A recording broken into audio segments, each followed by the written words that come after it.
Olá pessoal do terceiro ano, dando continuidade ao nosso processo de independência, vamos falar agora do embate final e o 7 de setembro, né, que foi considerado aí o marco para a nossa independência, certo? Primeiramente, a gente tem que entender as divergências entre as elites, né? Esse termo elites, a gente diz assim, porque eram os setores mais importantes para o processo de independência e também aqueles que estavam diretamente relacionados. Né? Temos algumas figuras importantes, como José Bonifácio, por exemplo, que atuou diretamente nesse processo. Bem, primeiramente vamos falar um pouquinho do contexto político português. Como vocês viram na aula anterior, a Revolução Liberal do Porto, ela criou condições favoráveis para a independência do Brasil. Gerou duas posições diferentes aí. A posição de recolonização e a posição de mais autonomia à colônia, ou seja, ao Reino Unido do Brasil. Bem, com a criação das cortes, ou seja, com a criação do parlamento, Dom Pedro, ou melhor, Dom João VI teve que retornar a Portugal e seguir as ordens da corte e também da nova Constituição. Esse contexto aí era um jogo de interesses entre as elites portuguesas e as elites brasileiras. Lembrando que não havia unidade, ou seja, havia portugueses que viviam aqui no Brasil que não queriam a independência, como lá em Portugal havia também portugueses que não queriam a independência, ou seja, é um cuidado que nós devemos ter na hora de mencionar os interesses e as elites envolvidas neste processo de independência. Havia uma grande agitação política, tanto em Portugal como aqui no Brasil.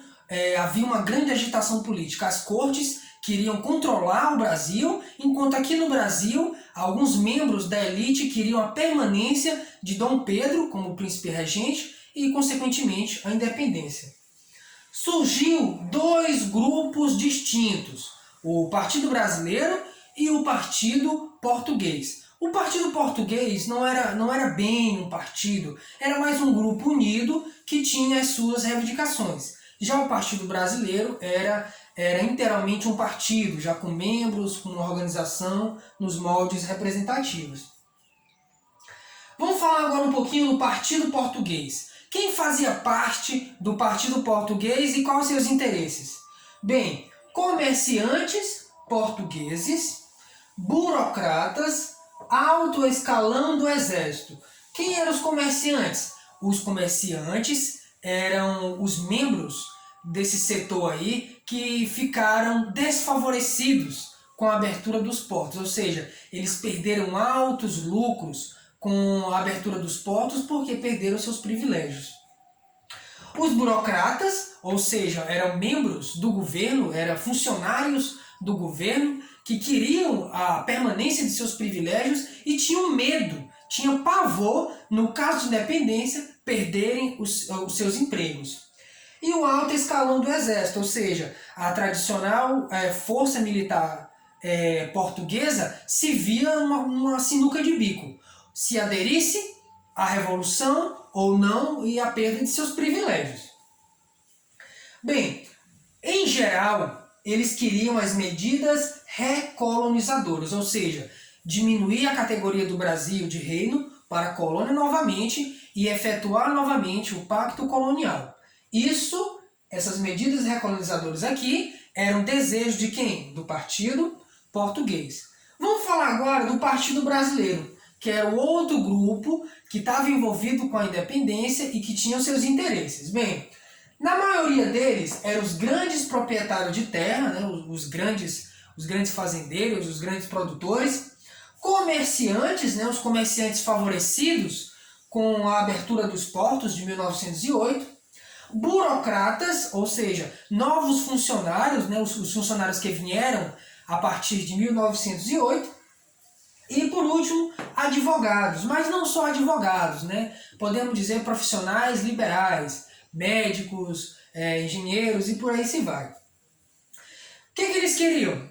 Eles queriam a liberdade de comércio, ou seja, o liberalismo econômico, o que aconteceu com 1808 e a sua permanência, e a redução dos impostos. Essa redução dos impostos aqui pode ser interpretada como uma separação gradual do controle português sobre o Estado brasileiro.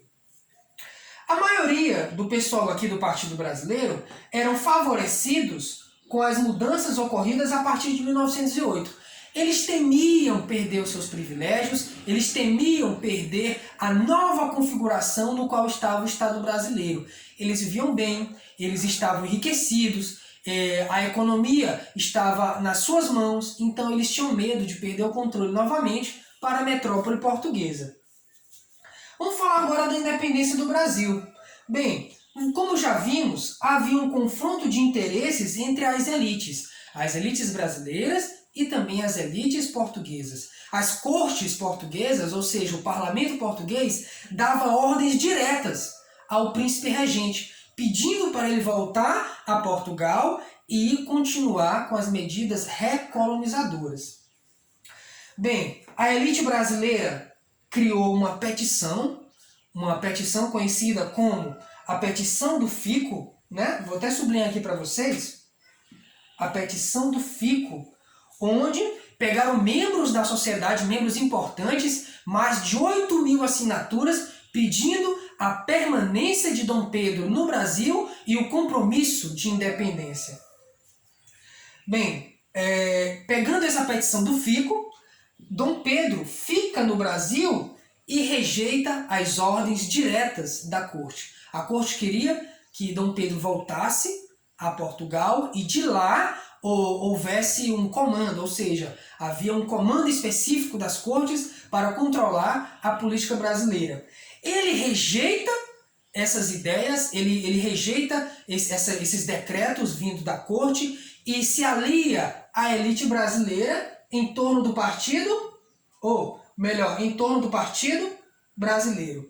Sem alardes, sem grandes movimentações, ele pega e decreta, em 7 de setembro, a independência do Brasil. Bem, como vocês viram aqui, foi um processo bem tranquilo. O processo de independência foi um processo bem tranquilo.